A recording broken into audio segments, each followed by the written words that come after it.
Olá pessoal, tudo bem? Aqui é o professor Haroldo Machado do MIPD 47 Podcast. Estou passando aqui para convidar vocês a assistirem uma série especial que a gente fez aqui no 33º Congresso Brasileiro da Ciência das Plantas Daninhas. Nós fizemos uma série convidando aqui e recebendo vários pesquisadores da área de manejo integrado de plantas daninhas e com vários temas muito especiais. Nós discutimos aqui temas como ecofisiologia de plantas daninhas, ecologia de plantas daninhas, resistência de plantas daninhas a herbicidas, resistência de plantas daninhas em diferentes sistemas de produção, tecnologia de aplicação de herbicidas, ferramentas ômicas no manejo de plantas daninhas, enfim, são muitos os episódios, são muitos os temas importantes que a gente discutiu aqui. Então quero convidar vocês a ouvirem os episódios, a assistirem os episódios. Então os nossos episódios eles estão disponibilizados nas plataformas de áudio, que vocês já estão acostumados a assistir, a ouvir, e também podem assistir pelo YouTube. Nós estamos lá no canal do MIPD 47, tá? Então eu vou peço a vocês que assistam, que curtam, que compartilhem e que se inscrevam no canal do MIPD 47 e que façam esse podcast, que façam esses episódios chegar em mais pessoas, em mais produtores, em mais técnicos, em mais estudantes e na população em geral que precisa conhecer um pouco mais sobre as ferramentas de manejo integrado de plantas daninhas. É isso aí, venha com a gente e vamos acompanhar esses episódios. Um abraço. Olá pessoal, tudo bem? Eu sou o Haroldo Machado e esse é o MIPD 47, seu podcast sobre manejo integrado de plantas daninhas. Aqui, as plantas daninhas são o assunto. E nós estamos falando aqui direto do 33º Congresso Brasileiro da Ciência das Plantas Daninhas, que está ocorrendo aqui em Campinas, São Paulo. Esse podcast é um projeto que está sendo executado, né, junto com o Comitê de Ação de Resistência aos Herbicidas, o Agarac Brasil, e nós estamos aqui então discutindo alguns temas, né, importantes que estão sendo também debatidos aqui durante o Congresso.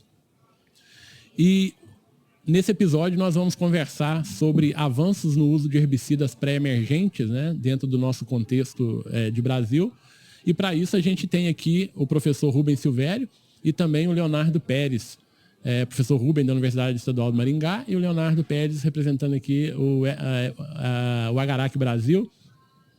E lembrando, né, que o MIPD 47 ele tem o apoio então, institucional do Agarac Brasil, do Método Seimato, da Pró-Reitoria de Pesquisa Pós-Graduação da Universidade Federal Rural do Rio de Janeiro,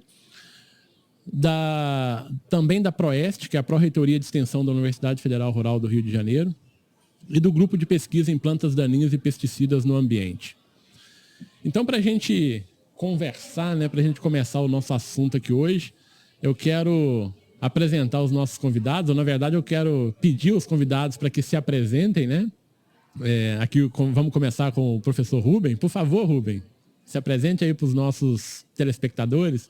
Só lembrando, Rubens, antes um pouquinho, se me permite, que nós estamos, então, transmitindo esse episódio aqui tanto pelos agregadores de podcast, e quem estiver nos ouvindo pelos agregadores de podcast, pode seguir também lá para o YouTube, que lá vocês vão nos ver e ouvir, né? Então, podem nos ouvir lá no canal do MIPD 47 no YouTube e também curtem, compartilhem, né, esse material e esse conteúdo. Faça esse conteúdo chegar aí a mais pessoas, né, principalmente do agro. Dito isso, Rubem, por favor, quem é o Rubem? Bom dia, Haroldo. Bom dia, Leonardo. Bom, em primeiro lugar, Haroldo, é um prazer estar aqui de volta no seu podcast. Já não é a primeira vez que a gente tem a oportunidade de vir, né? Já é de casa, né, Rubem? Sim. E essa questão de colocar a ciência de uma forma mais acessível aos olhos e ouvidos de mais gente é uma função importante que nós, que estamos na academia, né, precisamos, às vezes, prestar um pouco mais de atenção. Então, o seu veículo, né, o veículo que você criou, é um veículo importante de divulgação de ciência e divulgação de informação, né?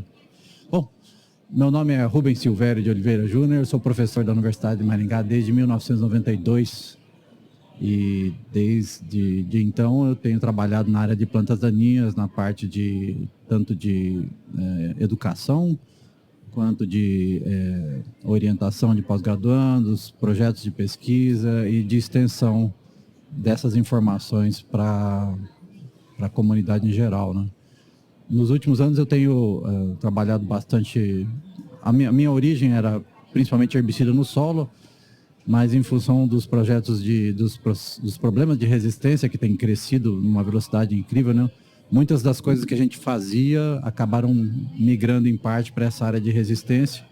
E hoje a gente procura conciliar as duas coisas, né? Para tentar trazer não só os problemas, mas também algumas opções de soluções. É isso aí. Esse, Rubem, é o terceiro episódio que a gente está gravando, né? Acho que sim. É bacana, terceiro episódio. Bacana. Nós gravamos um exatamente sobre herbicidas pré-emergentes e gravamos um segundo sobre capim amargoso. Sim. E estamos voltando aqui nos pré-emergentes. Leonardo, por favor, se apresente aí para os nossos ouvintes. Uma satisfação, né, professor Haroldo, estar presente aqui no Congresso Plantas Daninhas. A gente idealizando aqui esse videocast em conjunto. Muito obrigado por você ter liderado todo o trabalho em si, né, que a gente tem feito aqui. E tá ao lado aqui dessa celebridade aqui, que é o professor Rubem Silvério. E, de fato, um tema muito importante, os herbicidas pré-emergentes. Bom, é a minha segunda participação também, né, professor? Exato. Participei no episódio Capim Amargoso. E hoje com um pré-emergente. Para apresentar para os nossos ouvintes, eu sou Leonardo Lombardi Pérez, sou pesquisador da FMC, já estou há 12 anos no setor de defensivos.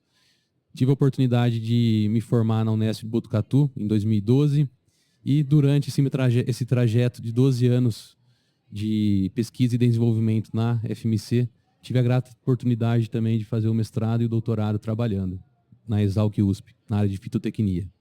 Perfeito. Então, meu doutorado foi na parte também de pré-emergentes, residual no solo, pensando na área de carry-over. Então, tem um pouquinho do conhecimento aí para compartilhar com os nossos ouvintes. Legal, Leonardo. Muito obrigado também, né, pela participação aqui. E, na verdade, não só pela participação, né, por ter acreditado no projeto, né, do MIPD 47, nessa estrutura, por ter proporcionado essa estrutura aqui, né, junto com o Agarac, para a gente estar aqui hoje gravando e poder disponibilizar esse conteúdo, né, para a população de forma geral. Então, obrigado aí. E estenda aí esse agradecimento a todos os membros do Agarac. Nós que agradecemos também. E nós vamos falar aqui então hoje sobre os avanços, né, no uso de herbicidas pré-emergentes, né? Então, ame-os ou odeie-os, né? Muita gente muita gente com receio de usar por causa de posicionamento, né? Já foram mais utilizados lá, se a gente pegar a década, talvez o Rubem vai comentar um pouco sobre isso, década de 90, né, Rubem? Ali final de 80, 90, depois eles deixaram um pouquinho não deixaram de existir, mas foram deixados de lado um pouquinho e tem voltado muito forte aí nos últimos anos, né? Vamos pegar aí talvez nos últimos 6, 7, 10 anos, né? Talvez. E tem muitas coisas mudando, né? Quando a gente fala em formulação, quando a gente fala em pré-emergente, tem muita coisa atual, né? E é dentro desse contexto que eu quero conversar com vocês aqui hoje. Sobre o que a gente tem aí, o que a gente pode esperar sobre esses avanços quando se fala em herbicidas pré-emergentes. E só uma contextualização, e aí é aquela pergunta da prova, Rubem, aquela primeira pergunta de prova, né? O que são os herbicidas pré-emergentes, né? E como que eles se diferem aí dos herbicidas pós-emergentes? Haroldo, a gente que é professor, pelo menos a gente sempre tenta, dependendo do público com quem está falando, você tem que ter uma abordagem mais técnica, mais detalhista, e às vezes você precisa explicar as coisas de um jeito mais simples, né? Para mais gente poder entender, né? Uma analogia que eu sempre falo para explicar o que é um pré-emergente é o seguinte: vocês, assim como as pessoas que estão ouvindo, certamente já tomaram uma vacina, né? Da Covid, da gripe, da coqueluche. E uma vacina serve para quê? Para prevenir alguma coisa que você ainda não tem, né? Então, a vacina funciona mais ou menos como um pré-emergente. Você está colocando um insumo para não ter a planta daninha ou para ter o mínimo dela. E você comparar isso com o remédio que você toma quando você está sentindo alguma doença, alguma coisa, mal-estar, esse é o curativo, né? Quer dizer, o problema já está lá e você vai tomar um remédio para tentar amenizar o problema. Esse é o pós-emergente. Então, assim, essa é uma analogia bastante simplística, né? Então, mas que permite você pensar que existem ferramentas diferentes para você lidar com o mesmo problema. E, por serem ferramentas diferentes, eles são usados em momentos diferentes, mas com a mesma finalidade, que é diminuir o estrago que a planta daninha causa, seja no seu custo de produção, seja na sua infestação, seja na sua produtividade, seja na sua rentabilidade. Então, a ideia é assim, pré-emergente é mais uma opção que você tem para manejar plantas daninhas, e aí num timing um pouquinho diferente do que é o usual dos pós-emergentes. Perfeito. E, Léo, aí eu vou emendar mais uma para você complementar aqui o Rubem, né? E qual que é o papel, então, né? Completando o que o professor Rubem já comentou, o papel aí desses pré-emergentes quando a gente pensa no manejo integrado, né? A gente tem os pós, a gente sabe de alguns problemas que o pós às vezes não consegue resolver sozinho. Sim. E aí a gente pode colocar esse pré-emergente aí no meio, né? Então, qual que seria esse papel dos pré-emergentes aí? Bom, eu adorei a analogia do professor Rubem. Também gostei, tá? Gostei bastante.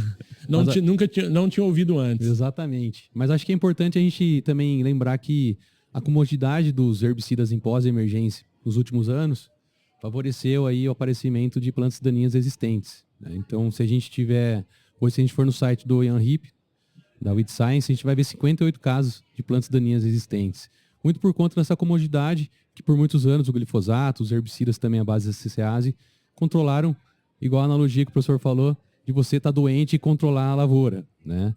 Mas os herbicidas pré-emergentes, se a gente considerar aí nas últimas 6 safras, na safra 17 e 18, apenas 30% de herbicidas pré-emergentes eram utilizados nas lavouras do Brasil. Obviamente que cada região a gente tem uma diferenciação, mais para o Cerrado e um pouco menos nas demais regiões. E já nessa última safra, a gente tem aí 50% das áreas já utilizando herbicidas pré-emergentes no Brasil, sendo que no Cerrado, ali na parte do Mato Grosso, aproximadamente 70% já usam pré-emergente, e os benefícios desses pré-emergentes estão muito associados em rotacionar esses mecanismos de ação, principalmente em áreas problemáticas de plantas daninhas existentes. Áreas de capim amargoso, capim pé de galinha, buva. Então, os pré-emergentes estão aí para serem utilizados e resgatados, porque a gente vai comentar, acho, mais à frente, né, professor? Mas temos várias tecnologias que foram melhoradas ao longo dos anos e vão favorecer aí a rotação dos mecanismos de ação no sistema. Exato. E aí, o professor Rubem, o Léo comentou aqui também, né? Indo nessa linha da importância dele dentro do manejo integrado. Queria só que você reforçasse isso também, né? Que o Léo já comentou. Essa ferramenta vindo auxiliar nos pós-emergentes, né? Principalmente pensando na resistência, né? Sim, sim. O Léo não sabe, mas eu e o professor Haroldo compartilhamos uma coisa em comum, que é o fato de ter sido educado lá em Viçosa, né? Exato. No meu período em Minas, eu sou paranaense, mas eu passei 10 anos em Minas, né? Eu fui aminerado. Foi aclimatado lá nas montanhas de Minas, na Zona da Mata. E trouxe muitas coisas de Minas para a minha vida, né? A escutar mais do que falar, desconfiar sempre, o bom trato com as pessoas. Mas eu trouxe uma coisa especial, que foi minha esposa, né? Dona Adriana. O Haroldo conhece. E a mineirinha fala macio, mansinho, mineira, né? Então, o Haroldo compartilha comigo um outro negócio, que é gostar de pedalar. Eu também. E aí a gente tem mais um aqui, né? Esse podcast hoje é só de ciclista. E aí, gente, domingão é dia de pedalar, né? Então, domingo de manhã, eu tô lá arrumando, vendo minha bicicleta, aí levanta minha esposa, com aquela fala macia, e fala assim: ô meu bem, você lembra aquele quadro que eu pedi para você pendurar na parede? Sim. Aí no outro domingo, mesmo horário, ela fala assim: Meu bem, eu vou fazer uma comidinha hoje no almoço espetacular, mas a torneira está pingando. Você não conserta ela antes de você sair para pedalar? Eu tenho certeza que vocês já passaram por isso das tarefas domésticas, né? Então, assim, nós todos temos lá na despensa lá uma caixinha com ferramenta, não tem? Exato. Então, imagina o seguinte, para resolver todas essas demandas, se a gente tivesse só uma chave de fenda, só uma ferramenta, ou se a gente tivesse só um martelo, a gente conseguiria resolver todas as demandas de casa? Conseguiria sair para pedalar ainda? Provavelmente não, né? Então, essa é outra analogia que eu gosto de fazer, que assim, na verdade, quando a gente fala de ferramentas de controle, você está falando das caixinhas que você tem das ferramentas que tem na sua caixinha, né? Então, assim, você não vai conseguir resolver todos os problemas com a mesma ferramenta. Então, aí que entra a história do pré-emergente como alternativa e como complemento das outras coisas que você faz. Então, pré-emergente sozinho não é solução para nada, mas quando você coloca o pré-emergente no seu sistema, você está mais capaz de resolver os problemas porque você está juntando ferramentas diferentes, né? E aí entra, às vezes, em alguns casos, controle cultural, controle mecânico, né? No caso do Amargoso, a roçada é uma ferramenta espetacular. Mas assim, ela sozinha também não se aplica a todos os casos. Exato. Então, a grande ideia de veicular o valor do pré-emergente é você falar e você explicar que, embora ele não seja a solução para todos os problemas, toda vez que você coloca o pré-emergente na sua caixa de ferramentas, você tem mais chance de ter êxito no final das contas, né? Então é interessante porque é verdade, quanto mais diverso o seu sistema de manejo, mais chance de sucesso você tem. E isso é especialmente perceptível quando você vê isso acontecendo 2, 3, 4 safras. Então se você põe lado a lado, assim, alguém que usa basicamente poucas alternativas de controle químico em poços, comparado com o vizinho do carreador, que usa mais opções, mais modalidades de aplicação, com o tempo, esse cara se diferencia por ter um banco menor de sementes, maior efetividade, menos problemas de resistência. E uma coisa bem bacana que você falou, né, Rubem? É uma estratégia, né? Uma ferramentinha a mais ali que você tem, né, para usar, para resolver aquele problema. E aí vem uma outra pergunta agora. E por que muita gente tinha e alguns ainda têm algum receio de usar essa ferramenta, hein? Essa ferramentinha é difícil de usar? Como que é isso aí? Eu acredito que o produtor, o técnico, tem que conhecer muito das variáveis que a gente tem no campo, as variáveis pensando na hora de posicionar os pré-emergentes. Se a gente pensar, a gente tem a questão da palhada, então a gente tem que conhecer a ferramenta que a gente vai estar usando nessas variáveis de solo, solos argilosos, entender a questão de dose, entender a questão de sorção do herbicida no solo. As demais variáveis, seletividade é um ponto que acaba que se você errar a dose desse produto determinado solo, você vai ter algum comprometimento aí na seletividade, então acaba que é um produto que é mais técnico, você precisa conhecer realmente a ferramenta que vai estar trabalhando para posicionar no campo, e também tem a questão de pensar nas culturas seguintes, né, subsequentes ao plantio da soja, por conta que a gente tem que entender essa persistência do herbicida no solo, se ele vai afetar aí a produtividade da cultura seguinte, que é o famoso carry-over, né, que a gente vê aí com o uso de alguns herbicidas pré-emergentes que podem afetar a cultura subsequente. E acredito que, entendendo essas variáveis, a gente consegue trabalhar como pré-emergente, mas não é uma tarefa tão fácil, né? Como eu mencionei, se a gente pensar aí nos últimos 15 anos, aí, a geração RR acabou esquecendo de entender toda essa questão aí dos pré-emergentes e da dinâmica no solo, né? Então, de fato, uma receita de bolo para pré-emergente não existe. A gente tem que entender todas essas variáveis, entender a questão do espectro do herbicida pré-emergente para, de fato, ser assertivo na hora de recomendar.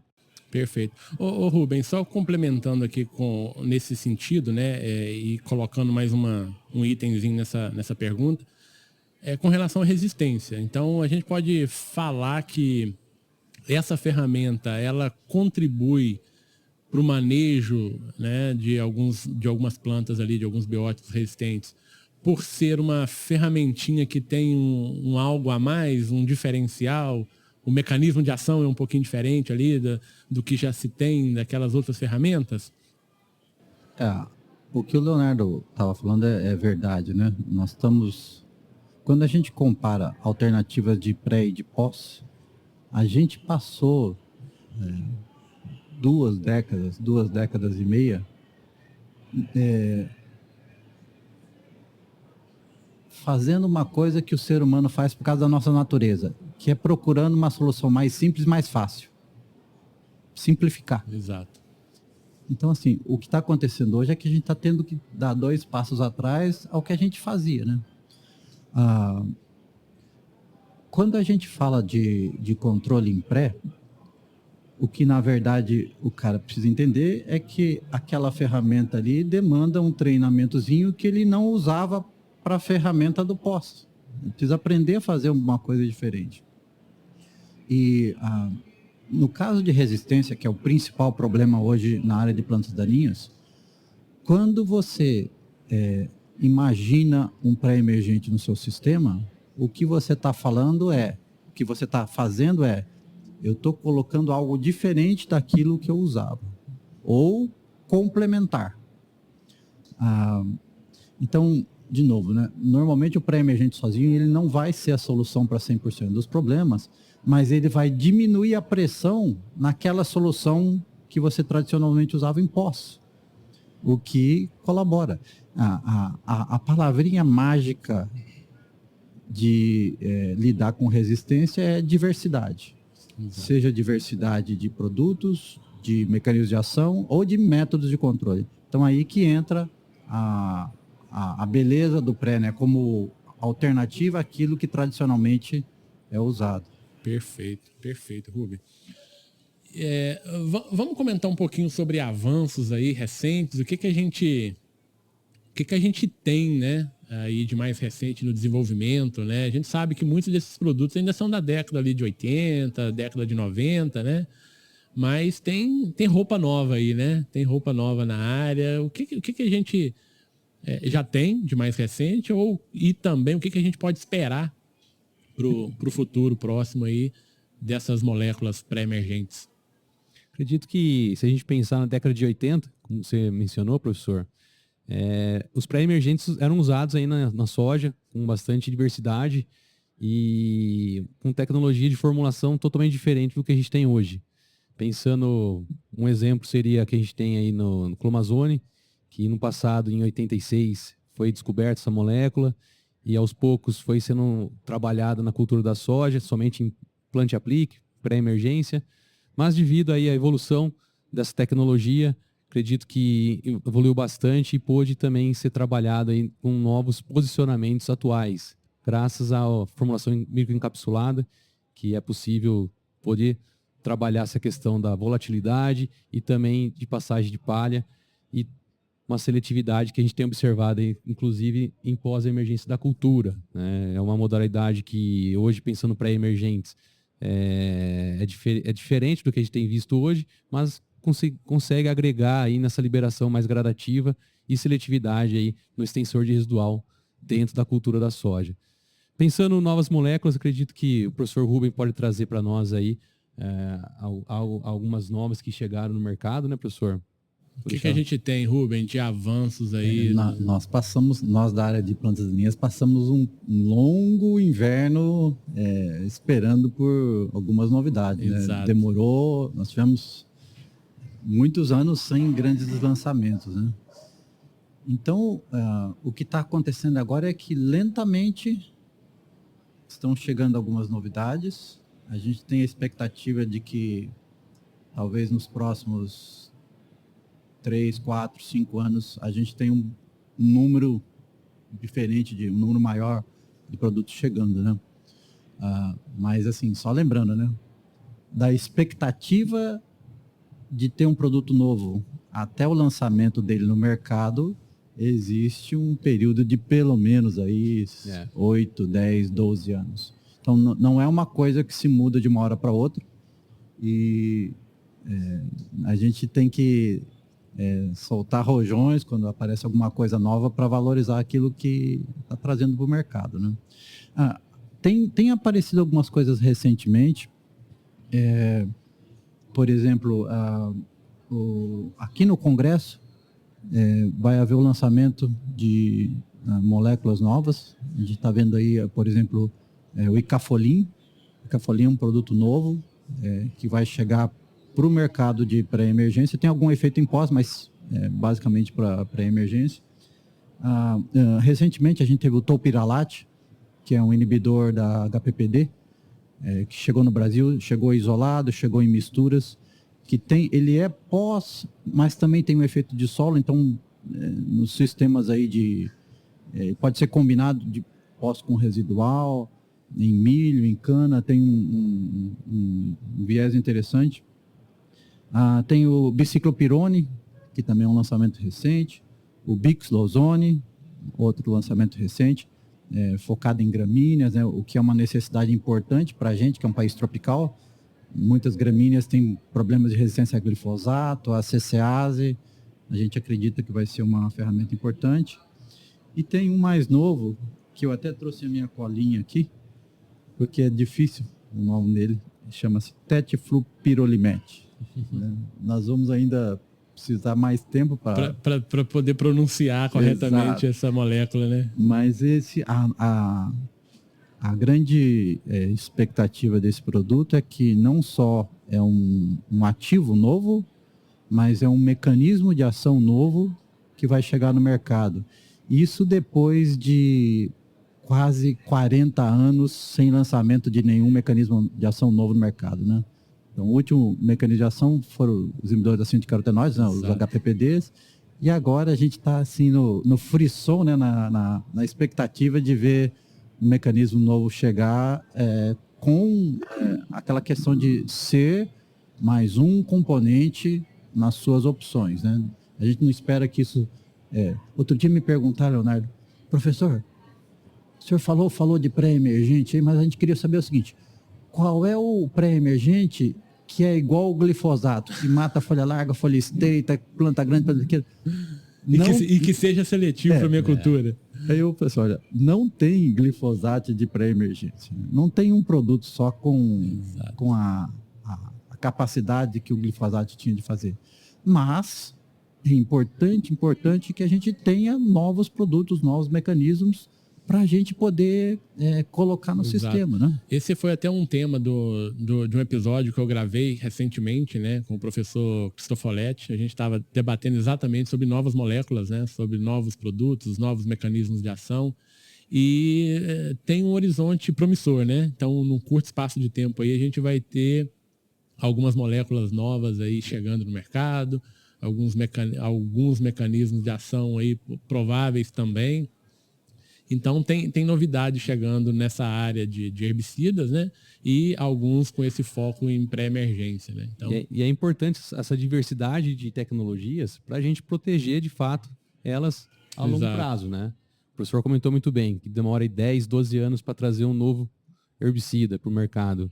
E um novo glifosato, acredito que vai demorar muito mais aí, porque, de fato, uma baita tecnologia, a gente tem que defender o uso aí a longo prazo. E os pré-emergentes servem para ser trabalhado no sistema para favorecer a longevidade aí dos que estão funcionando, né? Mas tem uma coisa, vocês falaram aí também de produtos com nova roupagem. Então nós temos duas linhas, vamos chamar assim, novos produtos, não é isso? Mecanismo de ação talvez, mecanismo de ação novo, mas mais provável novas moléculas dentro dos mecanismos de ação já existentes. Mas também uma outra vertente é a de novas formulações, né, de encapsulado, microencapsulados, algumas coisas diferentes também para reposicionar esses produtos, né? São coisas importantes. Sim, tem o que está, digamos assim, mais próximo de chegar no mercado, ou que já está chegando no mercado, antes desses novos lançamentos, eu costumo chamar de uma segunda geração dos pré-emergentes, né? O que eu chamo de primeira geração? Lá na década de 80, 90, quando os inibidores da LS foram lançados, os inibidores da HPPD, basicamente o que a gente tinha era um produto comercial que tinha um ingrediente ativo. Então, você pode enumerar uma lista de produtos aí. Sim. Nós estamos enxergando agora a chegada no mercado de uma segunda geração que é composta normalmente por misturas de 2 ativos com espectros complementares e normalmente com mecanismos de ação diferentes. Já disse alguém, né, que o ser humano cresce pelo amor ou pela dor. Nós estamos crescendo pela dor. Então, assim, por causa de resistência, por causa de competição do mercado, da indústria, né? Uhum. Você precisa diferenciar os seus produtos. Então, tem várias misturas formuladas que chegaram no mercado ou estão em fase final de chegar no mercado, que tem trazido, eu acho, uma contribuição grande para essa história de pré. Essa segunda parte aí pra gente é beleza, né? Vamos deixar as empresas ali brigarem pro mercado e trazer novas ferramentas pra gente, é ótimo, né? Agora, a resistência aí já é algo negativo, né? E eu já enxergo, Haroldo, assim, vai ter uma terceira geração de pré-emergentes que vão ser caracterizados pela combinação de mais de 2 ativos, provavelmente por 3 ativos. A gente teve recentemente no mercado de soja, né, que é o mais importante, a chegada do primeiro produto comercial formulado com 3 ativos, e a gente antevê que essa vai ser uma vertente que vai ser mais explorada. Por quê?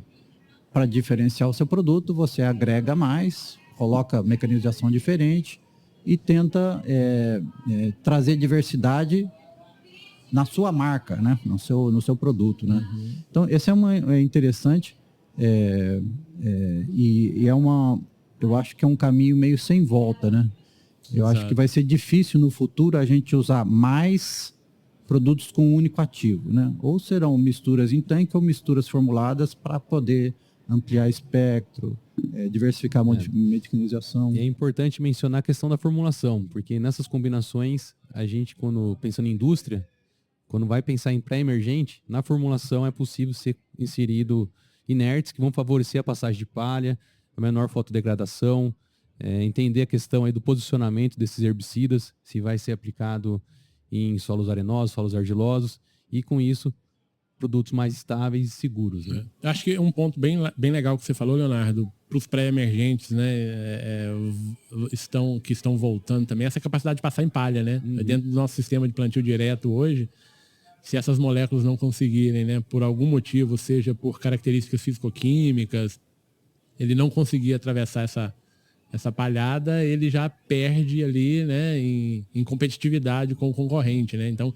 uma das características importantes é isso, né? Que produto que tem essa característica, ele tem vantagens. Exato. Muitas vezes a gente olha para a fisicoquímica do herbicida, a gente vê uma baixa solubilidade, mas com a formulação a gente consegue trabalhar essa melhor passagem de palha, uma maior estabilidade para fotodegradação e favorecendo aí que o herbicida tenha um maior residual no solo e também espectro. E essa questão, Haroldo, de passagem na palha, essa é uma questão que nós, brasileiros, nós vamos ter que resolver os nossos problemas, porque nós não vamos ter nem de onde, nem como importar essa tecnologia pronta. Porque, não existe. Exato. Quem tem milhões de hectares de área de plantio direto em clima tropical é o Brasil. Exato. Então, nós não vamos conseguir trazer isso. Nós vamos ter que formular as nossas próprias soluções aqui. Então, é um ponto importante e acho que tem muita gente trabalhando nisso no Brasil, né? Com esse viés de enxergar o nosso problema e customizar uma solução. E essa é aquilo que a gente fala, né? Pelo amor ou pela dor, pela dificuldade ou pela... Nós vamos ter que evoluir. Exato. Então, é isso que move a humanidade, né? A dificuldade. Eu queria só chamar a atenção de um ponto, né? A gente falou da ferramenta sendo utilizada aí como uma alternativa muito viável no auxílio do manejo à resistência, né? Quando a gente associa isso a pós, enfim. Mas eu queria por um outro lado, uma outra vertente que são ali os problemas e o que a gente encontra muito no campo, né? Que é o problema do carry-over, por exemplo, quando não se usa adequadamente essas moléculas. O que a gente pode falar disso, né? O que a gente tem observado aí no campo? É esse um dos grandes desafios do uso de pré-emergentes, além do que a gente falou do controle, né? Mas o carry-over é um limitador? Que a gente tem observado isso em campo? Eu acredito que o planejamento ele é importante ser definido antes mesmo do plantio da soja para você conseguir definir os herbicidas a serem usados dentro do sistema. sem esse planejamento, acaba sendo sim um risco, porque se você fizer o uso somente pensando na cultura da soja e depois não se planejar e entrar com uma cultura que seja suscetível, é importante conhecer as moléculas e as ferramentas, porque o carry-over ele muito influenciado devido à persistência desses herbicidas no solo e também a questão aí de você não entrar com uma dose ideal ou então ser mal posicionado pensando aí nas questões ambientais. O carry-over é muito influenciado na questão de umidade, de fotodegradação, da cultura que você vai estar implementando, mas é importante que eu reforço é o planejamento. Qual cultura eu vou plantar aí no ciclo de 1 ano, 2 anos e as ferramentas que eu tenho disponível no mercado para conseguir ser seletivo na cultura e ser seletivo na cultura sucessora. Exato. Porque a gente, né, Rubem, talvez se a gente pensar em sistemas de produção das grandes culturas, né, milho, soja, essa sucessão, né, algodão, enfim, mas quando a gente vai para os monocrops ali, né, quando a gente pega uma batata em sucessão à soja, milho, né, a gente já começa a ter realmente alguns problemas mais específicos, né? E normalmente quanto mais intensivo o sistema, mais a chance de ter esse tipo de problema. Por exemplo, produção embaixo de pivô, né? Exato. Que o pessoal faz 3 ciclos por ano, 3 ciclos, né? E é curioso que, assim, às vezes, mesmo quando tem planejamento, né, Leonardo? O cara que trabalha com agricultura irrigada, por exemplo, ele tem uma conta alta para pagar. Principalmente energia, né? Não é só água, é energia. Exato. E assim, às vezes como o preço de hortifruti varia muito, o cara, no meio do ciclo, ele fala assim, não vou mais plantar milho depois disso aqui, eu vou plantar cenoura. E aí, assim, mesmo o cara que planejou ainda cai na armadilha de ter um resíduo lá que pode ser problemático, né? Exato. Então, assim, nas grandes sucessões, né, de soja, milho, soja, algodão, carry-over é uma preocupação, porque a gente tem evoluído para um sistema de ciclos mais curtos e plantio no dia da colheita, janelas, né? Curtíssimas ali de entre safra, assim, não tem entre safra, né? O risco existe, né? Por exemplo, o algodão hoje perto de 100%, hoje é safrinha, né? Exato. Acima de 90% da área de algodão é safrinha, depois de soja. O milho, dos 22 milhões de hectares que a gente tem, praticamente 17 milhões são safrinha hoje, né? Quer dizer, predominantemente safrinha, não é mais uma cultura de verão. Então, assim, tudo que se faz na soja impacta a cultura que vem depois. Então, essa é uma das coisas assim que às vezes o agricultor fica receoso de usar a ferramenta porque ele não sabe a extensão do residual, não sabe se pode ter esse problema de carry-over. E, na verdade, o nosso tempo aqui ele já se esgotou, tá? Mas eu ainda preciso fazer 2 perguntas aqui para vocês, para a gente encerrar. Quais que seriam hoje, então, os principais desafios quando a gente fala dessa ferramenta pré-emergente? Se vocês pudessem elencar, isso aqui é realmente desafiador. Eu acredito que o pré-emergente ele está para prevenir e mitigar os casos de resistência. Hoje o produtor, como eu mencionei no início da nossa apresentação, nosso videocast aqui, que 50% já vem utilizando o pré-emergente, é porque ele está tendo algum problema de resistência, uma dificuldade de controle com os herbicidas em pós. Acredito que o pré-emergente ele veio para realmente agregar no manejo integrado, tanto pensando aí o pós-emergente para facilitar esse manejo em pós-emergência em um estágio menor da planta daninha, mas a busca pela informação é extremamente importante para os técnicos agrícolas, para os profissionais que trabalham na agricultura, para de fato entender todo esse sistema que a gente mencionou.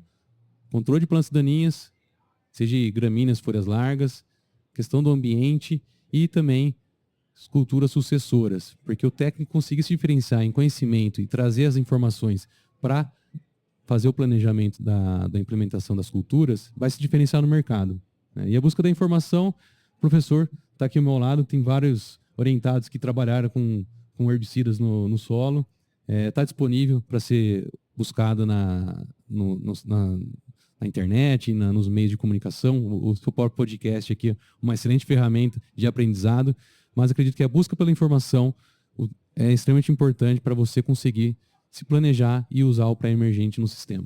Perfeito. Rubem, por favor.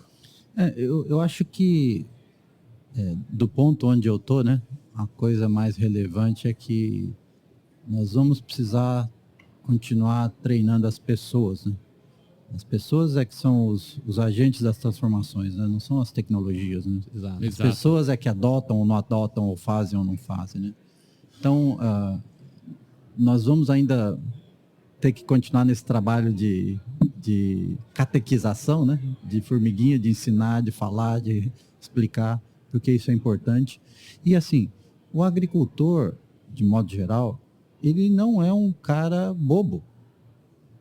Se existe uma crescente adoção de pré-emergente, a mensagem que isso me devolve é o seguinte: o pessoal está vendo benefício. Exato. Se não tivesse vendo benefício, ele usava um ano, no outro ano não adotava. Exatamente. Então, assim, se a gente tem hoje perto de 50% em média no Brasil da área de soja com pré-emergente, tem outros 50% que não tem.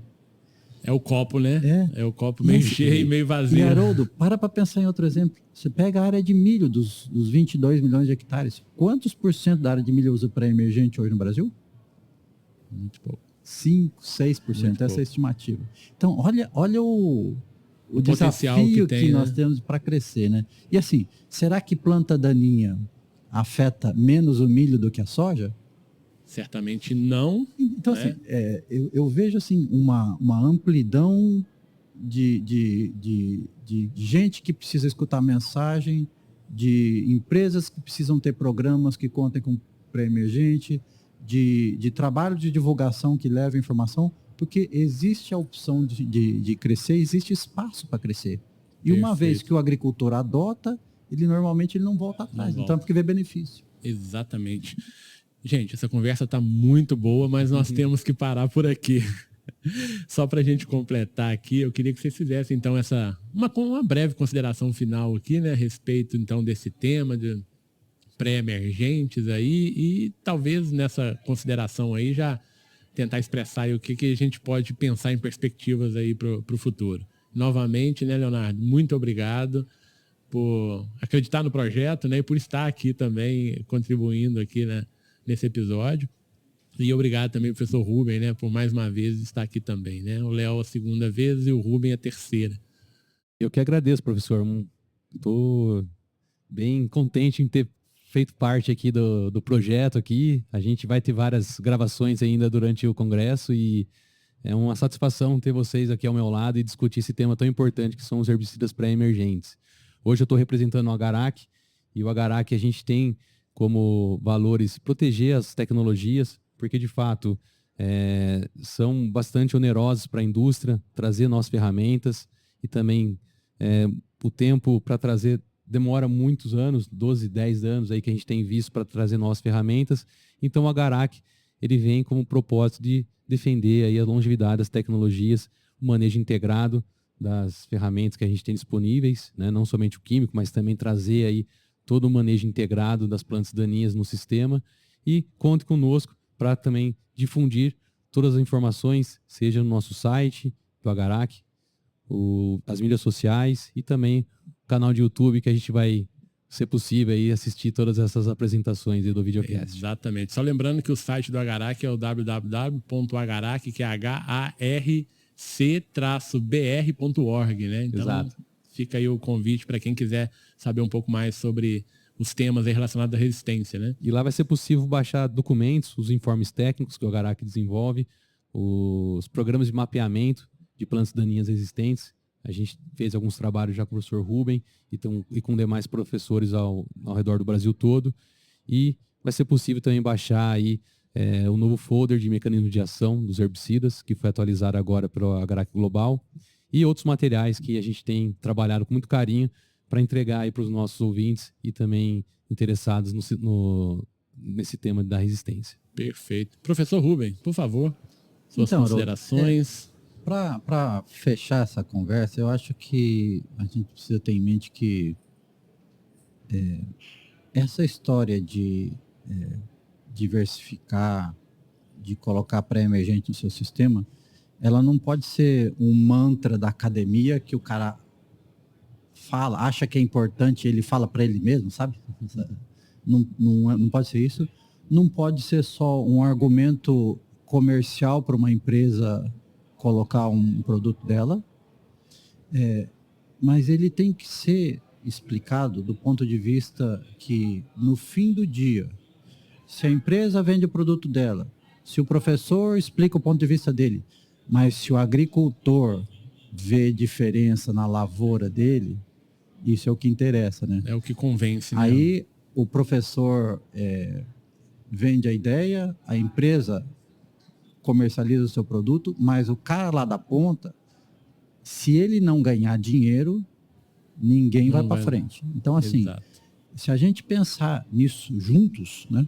Indústria, academia, divulgação, e essa mensagem chegar em quem tem que chegar, o ponto é que se esse cara tiver mais lucro, tiver menos planta daninha, tiver mais sustentabilidade, todos nós ganhamos. Todo mundo ganha. E se ele não ganhar, todos nós estamos mal. Ninguém ganha. Então, acho que a mensagem mais importante é essa. A gente fala, repete, porque é importante para que o agricultor tenha o seu quinhão de lucratividade também. Ok, perfeito. Obrigado, professor Rubem. Obrigado, Leonardo, novamente, então, por participarem aqui do MIPD 47 podcast, né? Que agora é um podcast videocast, né? E só lembrando os nossos ouvintes, quem está nos ouvindo aqui, então, pelo Spotify, pelo Deezer, por qualquer agregador de podcast que seja, vocês podem também acompanhar, né, ver a gente lá no canal do YouTube. Então, vá lá no canal do YouTube que vocês vão nos ver também. Fica o convite. Então é isso, a gente encerra por aqui. Muito obrigado novamente e um abraço a todos vocês e até o próximo episódio do MIPD 47 Podcast.